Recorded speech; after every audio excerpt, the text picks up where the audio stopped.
Hello, today we have with us Tarah to talk to us about crime and punishment in the Hebrew Bible and ancient Near East. Welcome, Tarah. Thank you. So what do we mean when we talk about crime and punishment? Well, crime is a wrong in the eyes of the law, and a punishment is what the law sets as a response to that crime. So when we're talking about crime and punishment in the Hebrew Bible, we are looking at texts which are talking about wrongs and responses to wrongs and how they're framed in a legal context.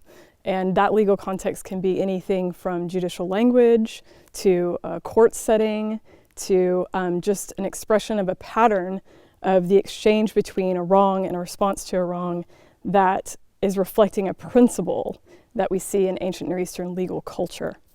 Okay. So where in the Hebrew Bible do we see these kinds of ideas? Well, crime and punishment is pretty much everywhere in the Hebrew Bible.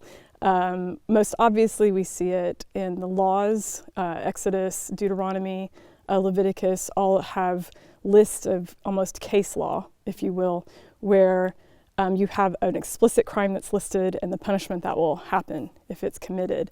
But we also see crime and punishment in the prophets, for instance. There's a ton of legal terminology in the prophets, and especially in Isaiah, we see even a court setting that's there, so we can look at those texts and kind of outline those wrongs and responses to wrongs and ask if that's actually crime and punishment that's happening there.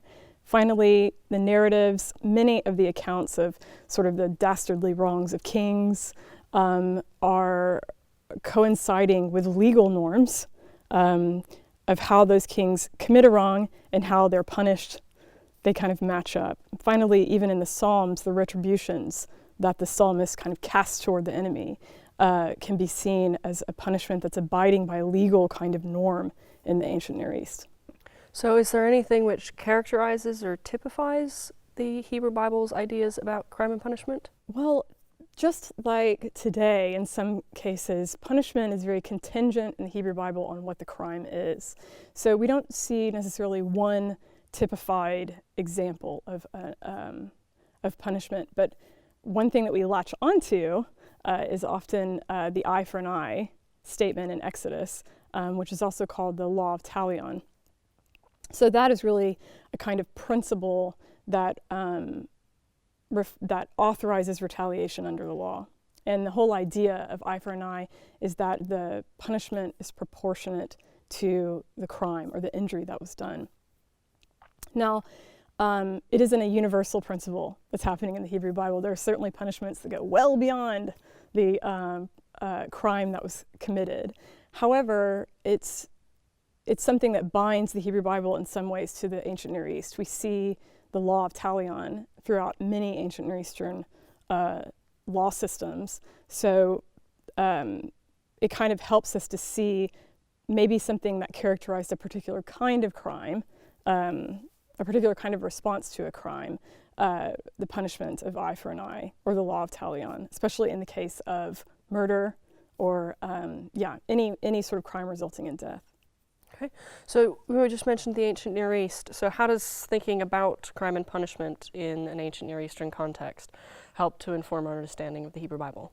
Oh, well, it's extremely helpful, if not only because it gives us kind of some perspective on just the sheer acceptance of corporal punishment as a response to a crime.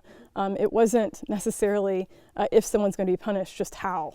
So it helps us to look at the Hebrew Bible as a part of a greater legal culture that assumes corporal punishment is going to be a norm. Just the level, the intensity of that punishment is really the question. And to be fair, if we look at not only just the ancient Near East, but the legal history, the history of law, it isn't really up until very recently that we weren't punishing people in a corporally violent manner as opposed to just imprisoning them.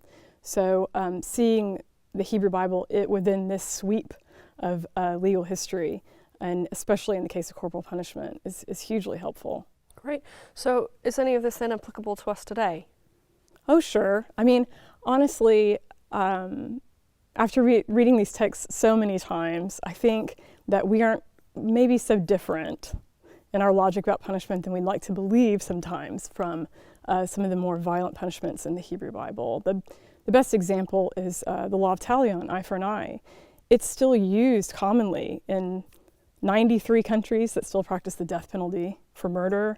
You also see it cited, that kind of logic of life deserving a life, used for life sentences for murder that are used in different states, systems that don't do the death penalty. Finally, eye for an eye, the Law of Talion, is something that we summon all the time in literature and film and television series every time a villain constructs his own fate by the terms of the crime that he's created, or when we say things like, that's a taste of your own medicine, or he got what is coming to him. These are all, what goes around comes around. These are all expressions of proportionate punishment to the crime. So when we're reading this in an ancient context, it helps to set us within a history of crime and punishment, helps us to understand our logic may not be so different of how we want to respond to a wrong that's been committed against us. Great, thank you very much. That's been extremely interesting.